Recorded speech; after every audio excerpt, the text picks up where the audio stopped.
বাড়িতে কোনো অতিথি এলে কিংবা স্পেশাল ফেস্টিভ্যালের দিনগুলোতে যদি বাড়িতেই এইরকম স্পেশাল মিষ্টি বানিয়ে বাড়ির সকলকে খাওয়ানো যায় তাহলে ফেস্টিভ্যালের দিনগুলো আরো মজার হয়ে ওঠে। হোলি স্পেশাল আজকে তোমাদের সাথে শেয়ার করব দোকানের থেকেও টেস্টি একদম রসালো গরম গরম মালপোয়া। এইভাবে একবার অল্প সময়ে দারুণ স্বাদের নরম তুলতুলে রসালো মালপোয়া বানিয়ে দেখতে পারেন। আর তার সাথে যদি থাকে এইরকম ঠান্ডা ঠান্ডা রাবড়ি তাহলে তো আর কোনো কথাই নেই। নমস্কার বন্ধুরা, আমি প্রমিতা, আপনাদের সবাইকে অনেক অনেক স্বাগত জানাই আমার চ্যানেল প্রমিতা রাতে। তাহলে চলো দেরি না করে শুরু করা যাক। প্রথমে চা কাপের 1 কাপ সুজি আর ওই কাপেরই 1 কাপ জল দিয়ে একটা মিক্সিং জারের মধ্যে দিয়ে স্মুথ পেস্ট বানিয়ে নেব। যতটাই আমি সুজি নিয়েছিলাম ঠিক ততটাই জল নিয়েছি। তারপর মিশ্রণটাকে একটা মিক্সিং বোলের মধ্যে নিয়ে নিতে হবে। তার মধ্যে দিয়ে দিলাম চা কাপেরই 1 কাপ ময়দা আর হাফ কাপের থেকে একটু কম গুঁড়ো দুধ, অল্প একটু লবণ আর সামান্য পরিমাণ বেকিং সোডা, 1 চামচ মতো পানমৌরি দিলাম। এবার সমস্ত কিছু খুব ভালো করে মিশিয়ে নিতে হবে।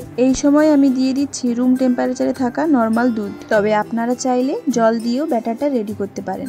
এইভাবেই অল্প অল্প দুধ দিয়ে মিডিয়াম ঘনত্বের একটা ব্যাটার তৈরি করতে হবে। ব্যাটারটা একদম পাতলা করে বানানো যাবে না, ফুলকো মালপোয়া তৈরির জন্য ব্যাটারটা একটু ঘন করেই বানাতে হবে। এইভাবেই একটা মিডিয়াম ঘনত্বের ব্যাটার রেডি করতে হবে। তারপর গ্যাসের ওভেনে একটা কড়াই বসিয়ে তার মধ্যে বেশ অনেকটা পরিমাণ সাদা তেল দিয়ে দিলাম। এবার 1 হাতা করে ব্যাটার নিয়ে আস্তে আস্তে ওই তেলের মধ্যে দিয়ে দিতে হবে। ফ্লেমটা মিডিয়ামে রেখেছি। ফ্লেমটা যদি মিডিয়ামে রাখা হয় তাহলে মালপোয়াগুলো বেশ ফুলকো হবে। আর গরম তেলটা এইভাবে একটু উপরের দিকে ছিটিয়ে দিতে হবে যাতে দুদিক দিয়েই মালপোয়াটা খুব ভালো করে ভাজা হয়। আপনারা দেখুন এই মালপোয়াগুলো দেখতে কিন্তু বেশ ফুলকো হয়েছে। এবার উল্টে পাল্টে লাল লাল করে ভেজে নিতে হবে। প্রায় 4-5 মিনিট মতো সময় লেগেছিল। উল্টে পাল্টে বেশ লাল লাল করে ভেজে নিয়েছিলাম। এবার একটা ছান্তার সাহায্যে মালপোয়াগুলো থেকে ভালো করে তেল ঝরিয়ে একটা প্লেটের মধ্যে তুলে নিচ্ছি। ঠিক এই একই প্রসেসেই সমস্ত মালপোয়াগুলো ভেজে নিয়েছি। মালপোয়ার ব্যাটারের মধ্যে বেকিং সোডা দেওয়ার কারণে মালপোয়াগুলো বেশ নরম তুলতুলে হবে আর খুব ভালো করে চিনির শিরাটাও শোক করে নিতে পারবে। এই মালপোয়াগুলোকেও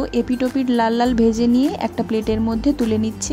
এবার চিনির শিরা রেডি করব। তার জন্য 1 কাপ চিনি নিলাম আর ওই কাপেরই 1 কাপ জল দিলাম।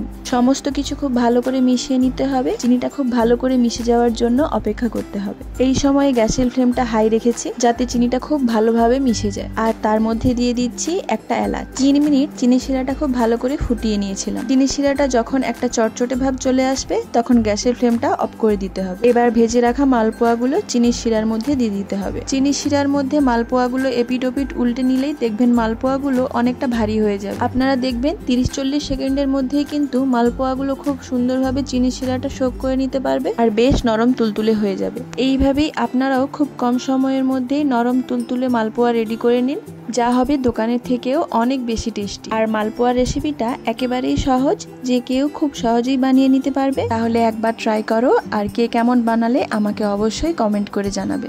ভিডিওটা ভালো লাগলে লাইক, কমেন্ট, শেয়ার, সাবস্ক্রাইব করতে ভুলবেন না। আর ফেসবুক, ইনস্টাগ্রাম থেকে দেখে থাকলে পেজটি ফলো করে পাশে থাকার অনুরোধ রইল। আজকের ভিডিওটা এই পর্যন্তই। দেখা হচ্ছে পরবর্তী কোনো নতুন ভিডিও নিয়ে। ধন্যবাদ।